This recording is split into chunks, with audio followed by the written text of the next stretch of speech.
Abra sua Bíblia na carta de Paulo aos Filipenses, o capítulo 3, do versículo 2 em diante.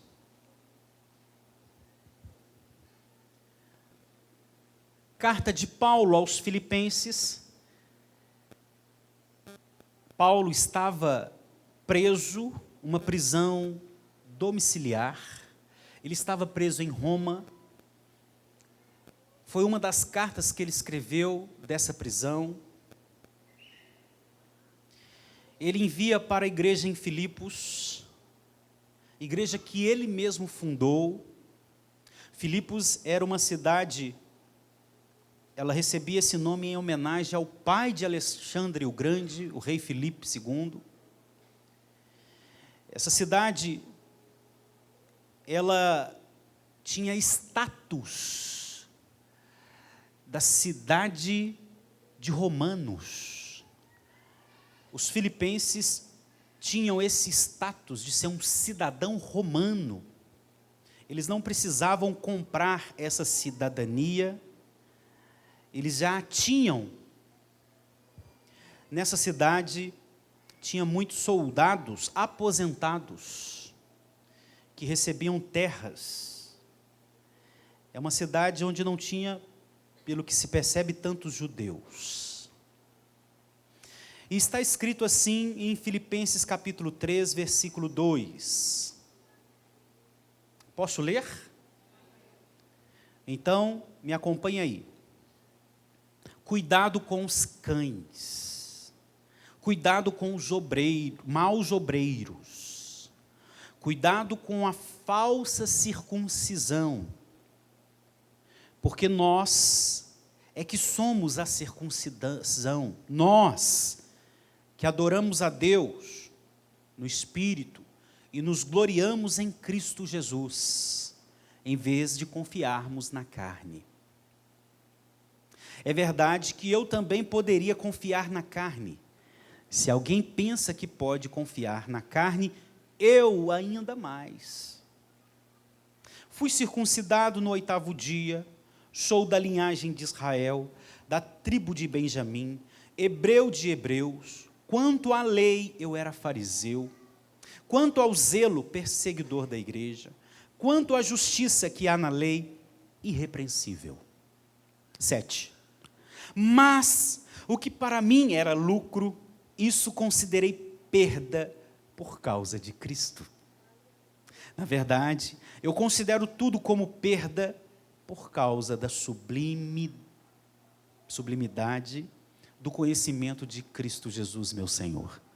Por causa dele perdi todas as coisas e as considero como lixo, para ganhar a Cristo e ser achado nele, não tendo justiça própria, que procede de lei, mas aquele que é mediante a fé em Cristo, a justiça que procede de Deus, baseado na fé.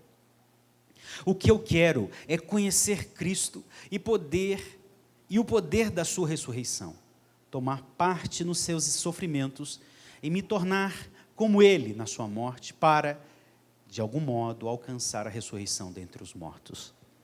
Não que eu já tenha recebido isso, ou tenha obtido a perfeição, mas prossigo para conquistar aquilo para o que também fui conquistado por Cristo Jesus. Irmãos, quanto a mim, não julgo havê-lo alcançado, mas uma coisa eu faço, esquecendo-me das coisas que ficam para trás e avançando para as que estão diante de mim, eu prossigo para o alvo, para o prêmio da soberana vocação de Deus em Cristo Jesus. Aleluia, bendito seja o Senhor. Podeis se assentar por gentileza.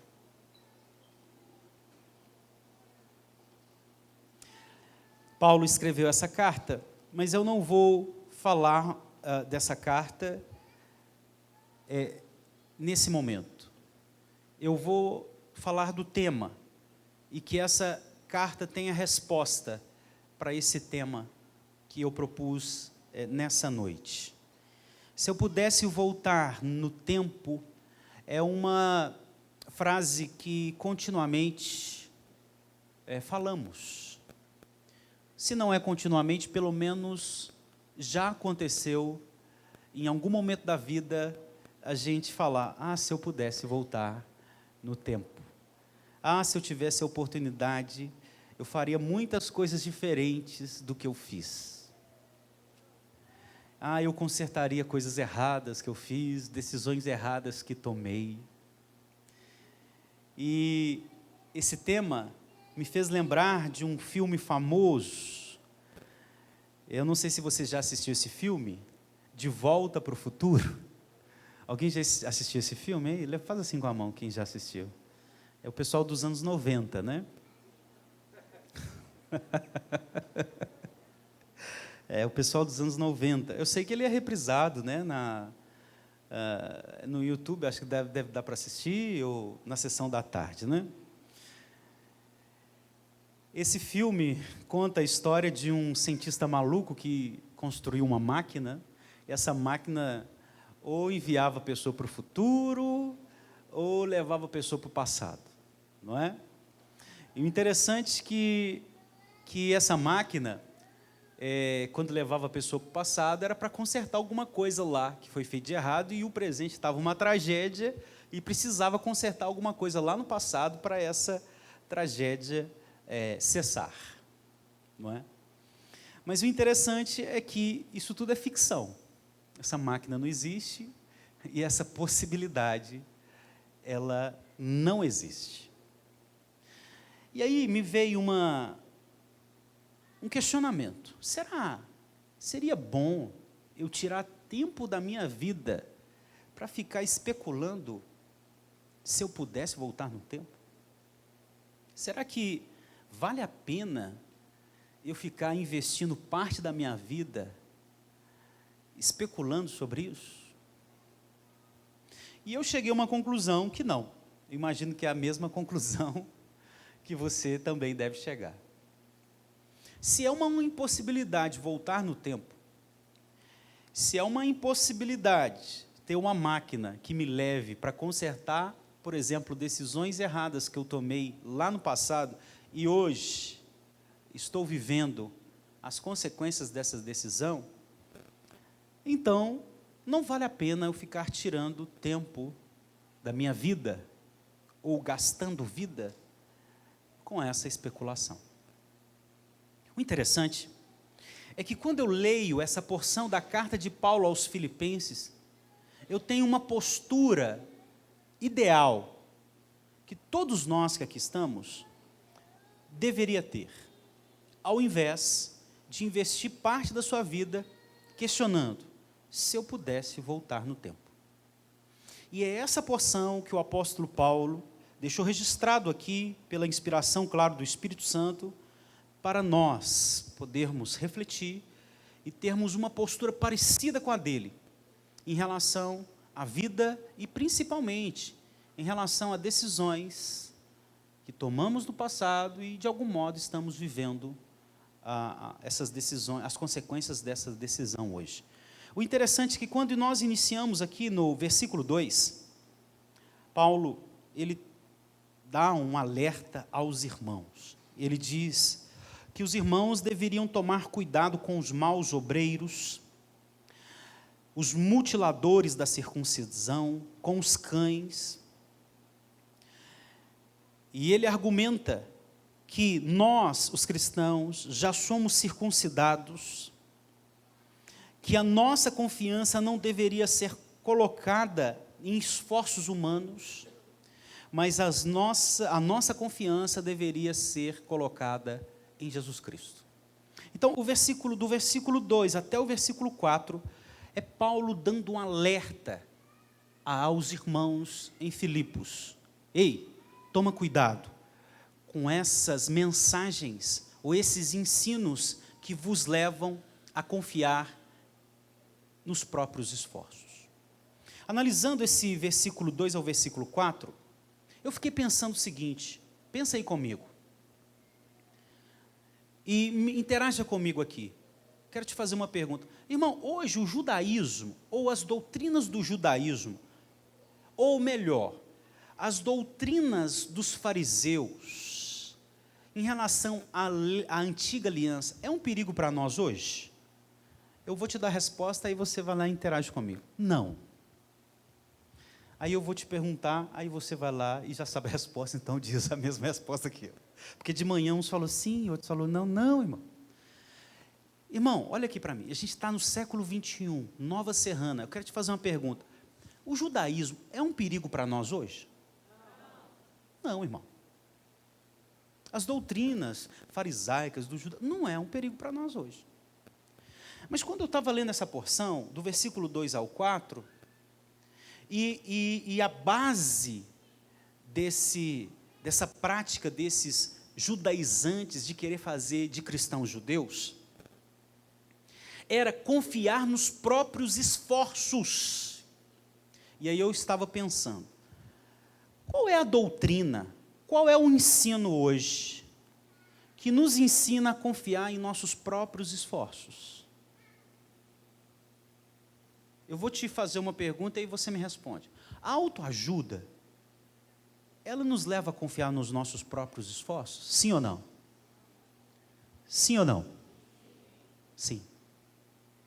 Naquela época, eram as práticas dos judaizantes que Paulo estava alertando, porque essas práticas levavam, ou esses ensinos, perdão, levavam aqueles irmãos, dá uma olhada aqui para mim, ó, olha aqui para mim, a confiarem nos seus próprios esforços.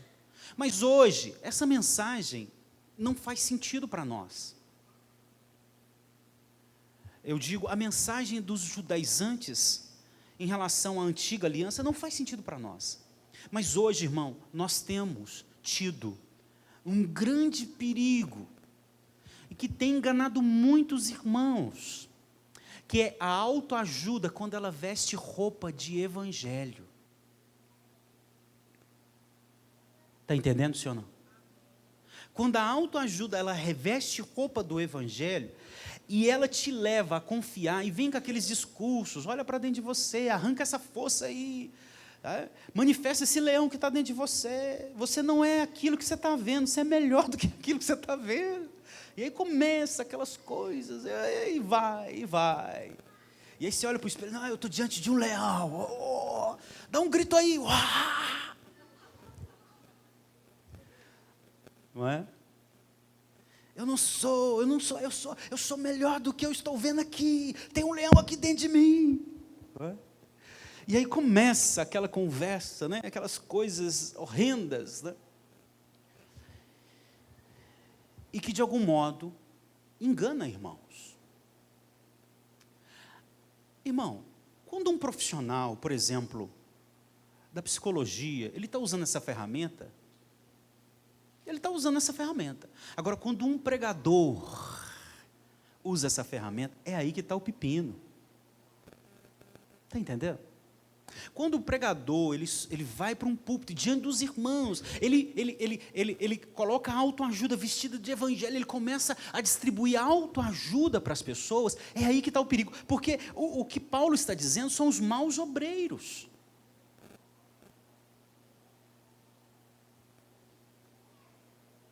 Amém?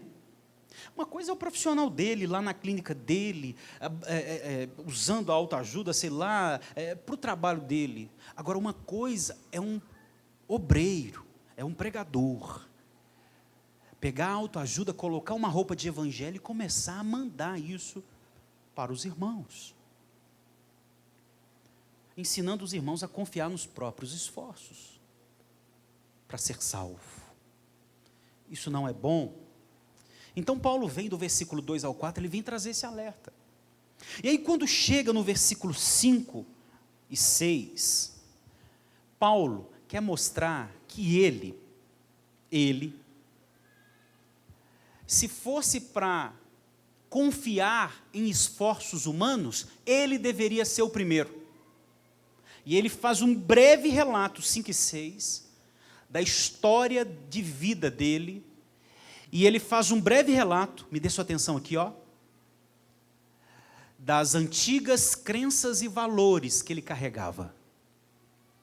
Ele diz: eu fui circuncidado no 8º dia, eu sou israelita de nascimento da tribo de Benjamim, eu sou um verdadeiro hebreu, eu era membro dos fariseus, eu era extremamente obediente à lei judaica, Era tão zeloso que perseguia a igreja. E quanto à justiça, eu cumpria a lei com todo rigor. Os 5 e 6, Paulo ele faz um breve resumo da história de vida dele. O que é marcante nesse passado de Paulo? Preste atenção, passado de Paulo. O que é marcante é que ele relata a respeito das velhas ou antigas crenças e valores que ele tinha. Sabe, irmãos, guarda aí no seu coração. É das crenças que vêm os valores que dão direção para a vida. Sabe esse conjunto de verdades que você acredita?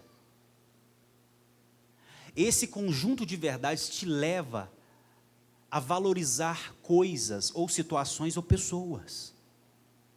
É do conjunto de verdades que nós temos, esse conjunto de crenças, que nos leva a ter conjunto de valores, valorizar. E esses conjunto de valores, eles vão dando direção para a nossa vida. Paulo está dizendo, olha, eu tinha um conjunto de crenças que me levava a valorizar algumas coisas. Isso é muito sério. Muito sério. Eu vou dar um exemplo aqui. Imagine você aí, um homem, casado, e a sua esposa é uma crente. Esse homem não é um crente em Jesus. E ele tem uma verdade que ele carrega com ele. Qual é?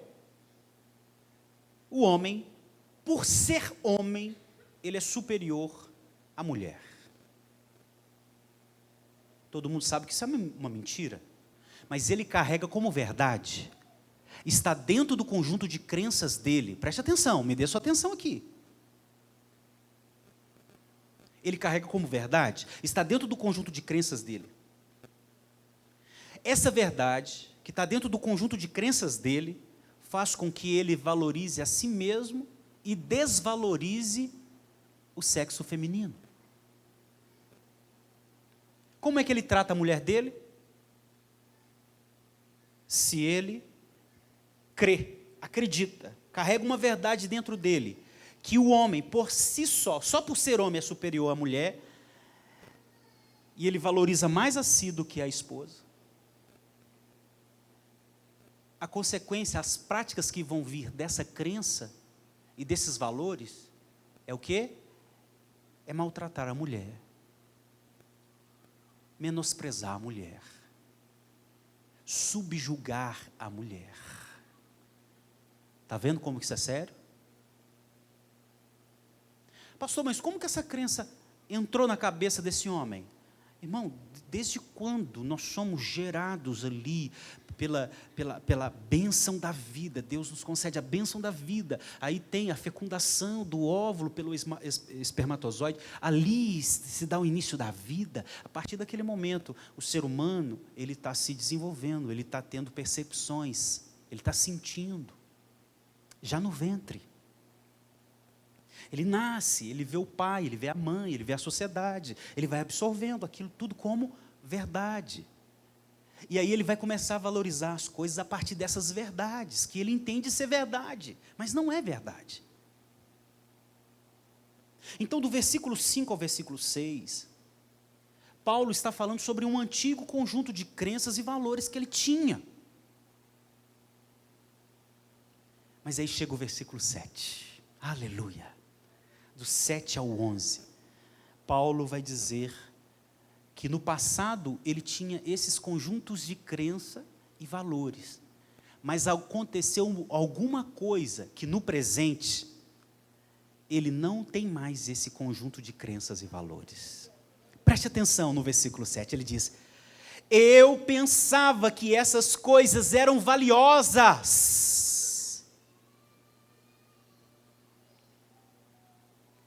Então, se ele colocou no passado,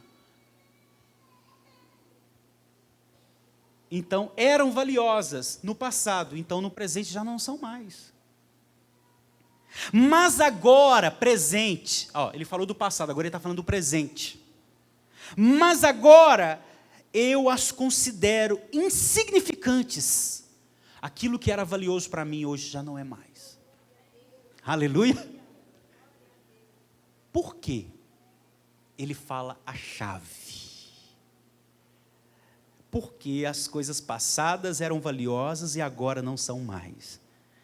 Por causa de Cristo. Aleluia. Aí ele argumenta, irmãos. Sim, todas as outras coisas são insignificantes, comparadas ao ganho inestimável de conhecer Cristo Jesus, meu Senhor. Agora ele tem um grande valor na vida dele. E qual é esse grande valor? Conhecer Jesus, Cristo, o seu Senhor. Antes era ser zeloso com a lei. Agora é conhecer Jesus. Jesus proporcionou ao apóstolo Paulo uma renovação de mentalidade. O que é renovação de mentalidade, pastor? É quando Cristo vem e mexe com as suas crenças, e mexe com os seus valores, consequentemente, ele mexe com a sua vida por inteiro. Está entendendo? Amém? Paulo recebeu uma nova mentalidade. Porque Cristo mexeu no seu conjunto de crenças, mexeu no seu conjunto de valores e, consequentemente, mexeu na sua vida inteira. E ele continua. Por causa dele, de Jesus, eu deixei de lado todas as coisas e as considero menos que lixo, a fim de poder ganhar a Cristo e nele ser encontrado. Não conto mais com a minha própria justiça, eu não confio nos meus próprios esforços para ser salvo, que vem da obediência da lei, mas sim com a justiça que vem pela fé em Cristo, pois é com base na fé que Deus declara justos. Eu quero conhecer Cristo e experimentar o grande poder que o ressuscitou. Quero sofrer com Ele, participando de sua morte, para que de alguma forma alcançar a ressurreição dos mortos. O que Cristo fez com Paulo? Ele mexeu no conjunto de crenças e valores de Paulo, e ele mudou a vida de Paulo a partir disso. Agora, sabe esse homem, olha aqui, me dê sua atenção, olha aqui para mim. Sabe esse homem da minha ilustração? Eu vou continuar com essa ilustração. Esse homem que acreditava que só por ser homem era superior à mulher, e isso fazia com que ele valorizasse mais o próprio ventre do que a família, do que a esposa. Ele gostava de dar uma entornada, né? Mas aí aconteceu um dia, que de tanto ele beber, esse negócio deu um piripaco aí na saúde dele. A saúde dele entrou em parafusos. E ele teve que ser levado com urgência para o hospital. E aí o médico chegou perto desse homem e disse assim: quero te dizer uma coisa. A morte só te deu um assovio. Mas se você continuar bebendo, ela vai vir te recolher. Então eu, como médico, eu quero te dar um conselho. Ouve aí o assovio que a morte deu, dá uma muda aí o seu costume, para de beber, porque da próxima vez ela te recolhe. Então esse homem, a mulher era crente, o que ele fez? Quando a morte dá os seus assovios, irmãos, a canela treme, amém? Ela treme. E ele ouviu lá o que a sua vovó, o seu vovô, o seu papai e sua mamãe dizia: meu filho, cuidado com o inferno. Se a gente morrer sem Deus, a gente vai para o inferno. E ele lembrou dessas frases. Ele correu para a igreja da sua esposa. E num dos cultos, com a exposição da palavra, ele ouviu a palavra de Deus. O Espírito Santo lhe abriu os ouvidos, lhe abriu os olhos, e ele teve um encontro transformador com Jesus Cristo. E pela palavra, pela verdade de fato, ele foi ouvindo que a mulher é tão importante para Deus quanto o homem. A mulher não é menor do que o homem. Ela exerce papéis diferentes na família, mas ela nunca foi considerada por Deus menor do que o homem. Então aquela verdade que era mentira foi arrancada, Cristo colocou uma nova verdade no conjunto de crenças dele, e aí a partir de então ele começou a valorizar a sua esposa. A chave da transformação desse homem foi e é Jesus. Glória a Deus. Abrindo aspas aqui, irmão, quando a gente lê do versículo 7 até o 11, a gente fica maravilhado. A gente se depara com um homem com uma nova mentalidade, uma mentalidade de Jesus. Agora, só abrindo aspas aqui, eu quero falar para as pessoas solteiras que estão aqui, no auditório. Amém? Olha aqui para mim, ó. Tem uma ala ali de solteiros aqui, olha. Tem uma outra ala de solteiros aqui, alguns gatos pingados aqui. Aqui também tem uma gato pingado ali que se chama Diana. Tem alguns aqui. Aqui acho que é mais só de casados aqui, né? Aqui só abrindo aspas aqui, ó. Olha aqui, me dê sua atenção, olha aqui para mim, ó. Olha aqui para mim. Quero te falar uma coisa. Eu estava esses dias para trás fazendo a minha atividade física ali na esteira, lá na academia, estava na esteira, e eu comecei a observar, a refletir, a pensar. Eu falei assim, tem muito rapaz bobo e muita moça boba. Olha o que eu estava pensando. Solteiro, eu estou dizendo cristãos, viu? Solteiro, tem iluminação do Espírito na mente. Muitas vezes, olha para um sujeito, o sujeito é bonito, formoso. Ou a moça é bonita, formosa, e aí vai lá e se apaixona. Ai, meu Deus, que cabelo lindo. Ai, meu Deus, que homem lindo. Né? Ou o rapaz diz, nossa, que moça linda. E eu fico pensando, gente, que bobagem. Sabe por quê, irmão? Eu pensei comigo e eu quero dar o conselho para vocês, os solteiros que aqui estão.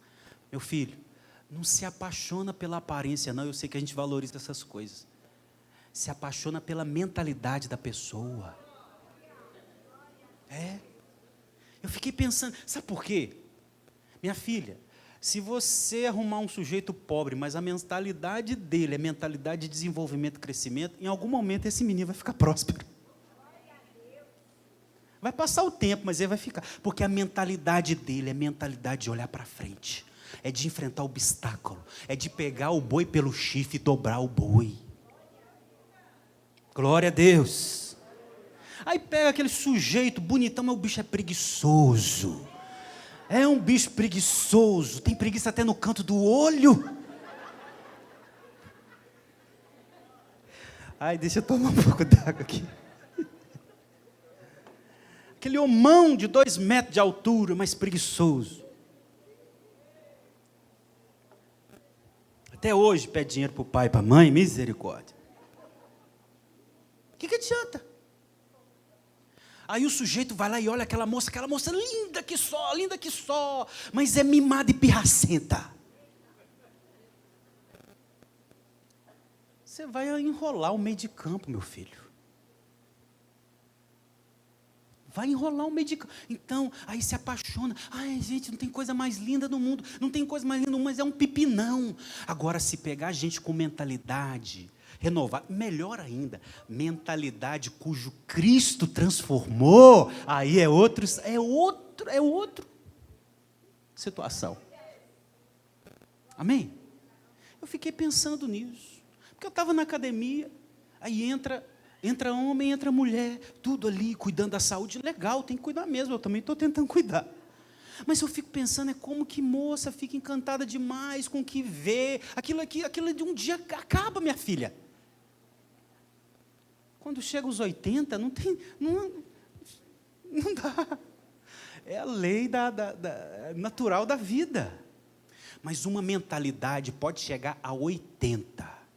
se é mentalidade de enfrentar situações, essa mentalidade de vitimismo, as pessoas são obrigadas a me dar, a pessoa não é obrigada a te dar nada, vai conquistar, meu filho.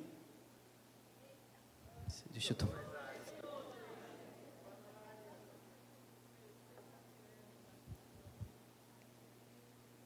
Casa com um menino assim, minha filha, você vai ver que você vai enrolar o seu meio de campo. Depois vai ficar choramingando. Aí vai ficar, ai, se eu pudesse voltar no tempo.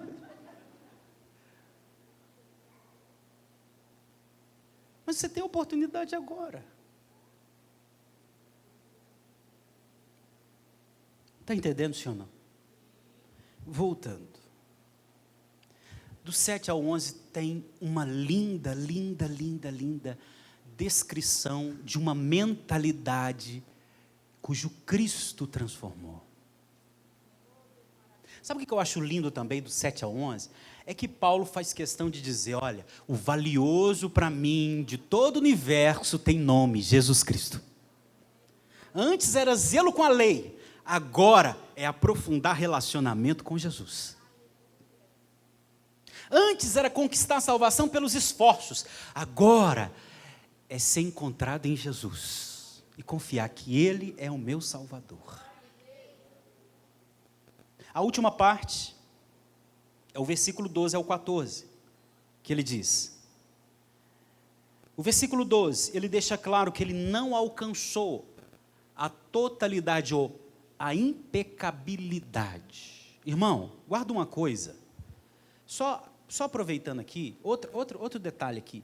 Esse negócio da gente criticar crente, isso é uma maldade sem fim, sabia? Quem disse que nós alcançaríamos a impecabilidade nesse corpo? Tem muita gente maldosa, com língua peçonhenta, atacando os crentes. Aí você está vendo? Você está vendo o quê? Ele é tão imperfeito quanto você e eu, só tem um detalhe, ele tem o Espírito Santo que está trabalhando para ele ser maduro. Agora, esperar que o outro seja impecável, isso é maldade. Eu vejo isso muito mais com maldade, porque aquele que critica, tem tantos pecados quanto. Não, até não criticar, aquele que critica com maldade. O que Paulo vai dizer? Eu não estou dizendo que eu já obtive tudo isso, que eu já alcancei a perfeição, ele está dizendo assim que ser impecável, mas prossigo a fim de conquistar essa perfeição para a qual Cristo Jesus me conquistou. E agora chega o versículo 13, que é o âmago da nossa pregação aqui. Ele diz, não, irmãos, não a alcancei, mas eu concentro todos os meus esforços nisso, esquecendo-me do passado e olhando para o que está adiante, prossigo para o final da corrida, a fim de receber o prêmio celestial para o qual Deus nos chama em Cristo Jesus. Aleluia! Sabe, irmãos, Paulo está dizendo como nós devemos tratar o presente. Nós que recebemos uma nova mentalidade, devemos tratar o presente do seguinte modo, com foco. Foco. Foco nas coisas importantes. Você recebeu uma nova mentalidade. Agora você tem condições de dizer o que é importante ou o que não é. Jesus mexeu no seu conjunto de crenças. Jesus mexeu no seu conjunto de valores. Você tem condições de dizer, isso é importante, isso não é importante. Isso é valiosíssimo, isso não é valioso. Então, quando nós recebemos essa nova mentalidade, nós temos condições de focar, esforçar ou concentrar nossos esforços naquilo que é importante. Pastor, o que é foco? Foco é concentrar nossos esforços naquilo que é importante e deixar de lado aquilo que não é. Uma pessoa só vai ter um foco cristão quando ele tiver um encontro com Jesus Cristo, Jesus mudar a sua mentalidade para que ele saiba o que de fato é valioso e o que não é valioso. Está entendendo, sim ou não? Qual deve ser minha postura no presente, pastor? Foque nas coisas que são valiosas de fato.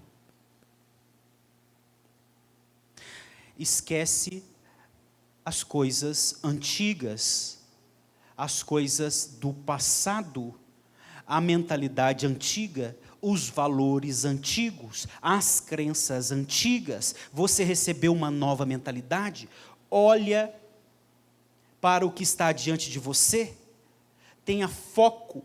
Essa nova mentalidade veio também com promessas. Você tem promessas para o futuro, e esse futuro agora é com esperança, não é mais com ansiedade. Quem recebeu promessa não tem que ficar ansioso, ele tem que ficar esperançoso.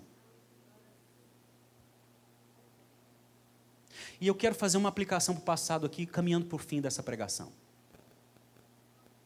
Irmãos, preste atenção. Paulo, ele era perseguidor da igreja. Era. Por que Paulo foi perseguidor da igreja? Por que Paulo tomou decisões no passado, e uma delas foi perseguir a igreja? Porque ele tinha um conjunto de crenças e valores. E baseado nesse conjunto de crenças e valores, ele tomou decisões. Mas agora, ele tem um outro conjunto de crenças e valores. Sabe, irmãos, você não vê Paulo remoendo, sabe, mastigando, ressentindo decisões que ele tomou no passado, baseado em conjuntos de crenças e valores do passado. Você vê ele, de fato, reconhecendo a insignificância e pequenez dele, mas amargurado. Quantos de nós aqui pode estar amargurado e fica questionando, e se eu não tivesse casado com essa minha atual esposa?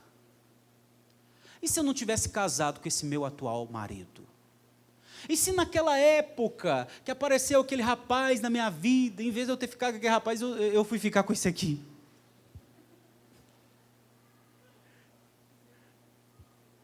Eu devia ter ficado com aquele lá, mas eu fui... Aí aquele lá agora já está com uma fábrica, esse aqui até hoje não tem nada.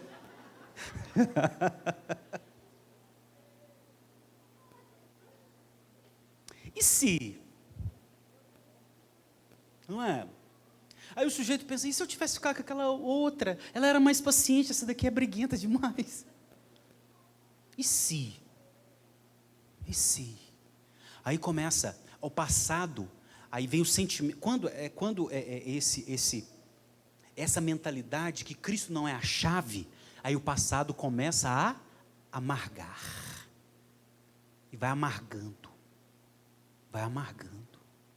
E aí vem aquele tanto de si, porque a mentalidade não é Cristo a chave dessa mentalidade. E se? E se eu não tivesse vendido para aquela pessoa que me deu um cano aí de tantos mil conto? E se? E se eu não tivesse entrado naquela rua, tivesse entrado naquela outra rua, não tinha acontecido aquilo? E tem um tanto de si. E vai, esses sis. Aí vai amargando, sabe? Vai igual um fel. Aí eu te pergunto, adianta? Não adianta. Está perdendo vida. E vai só perdendo vida. E o amargo fica aqui no coração. E vai amargando. Mas, irmãos, quando a mentalidade, Cristo é a chave dessa mentalidade. Eu olho para o passado, eu sei que eu tinha uma outra mentalidade, uma outra crença, outros valores, mas aí eu encontrei com Jesus, eu recebi novas crenças, novos valores, e aí eu já olho para o passado, sabendo que, independente das minhas decisões, Jesus estava me conduzindo para os seus pés, aleluia. Esse é o discernimento de Paulo. Eu sei que a nossa história de vida é marcada pela feiura do pecado, mas muito mais pela beleza da graça. Quando Cristo é a chave da nossa mentalidade, a gente não olha mais para o passado com amargura, a gente olha para o passado com gratidão. Apesar de tudo, eu estou aqui diante de Jesus Cristo e eu quero conhecê-lo, eu quero aprofundar meu relacionamento com Ele. Aleluia! Glória a Deus! Mas isso só é possível não com a autoajuda, isso só é possível com Jesus. Porque é Ele que dá um novo conjunto de crenças e valores, é Ele que muda a mentalidade. Está entendendo, sim ou não? É uma impossibilidade voltar para o passado. A feiura do pecado é uma realidade na história da nossa vida, mas a beleza da graça também. Atitudes do passado foram tomadas baseado em crenças e valores antigos, mas tudo isso é resolvido por Jesus. E em Jesus. O passado eu trato com gratidão. O presente eu trato com foco nas coisas importantes. Mas o futuro eu trato ele com esperança. Porque esse Jesus que se apresentou a mim me deu promessas. Não tem mais espaço para ansiedade. O espaço fica tomado pela esperança. Foi isso que Paulo disse. Para que de alguma forma eu alcance a ressurreição dos mortos. Você vê que a fala dele é a fala de gente que tem esperança. Ele tem promessa. Está entendendo, irmão? Para resolver os nossos problemas é só Jesus. Ele resolve as coisas do passado, do presente e do futuro. Do passado, porque ele nos abre ao entendimento que tudo foi conduzido por Ele. No presente, Ele abre o nosso entendimento que tudo tem que ser baseado em foco nas coisas importantes. Mas no futuro, por Ele nos dar promessas, Ele enche a nossa vida de esperança.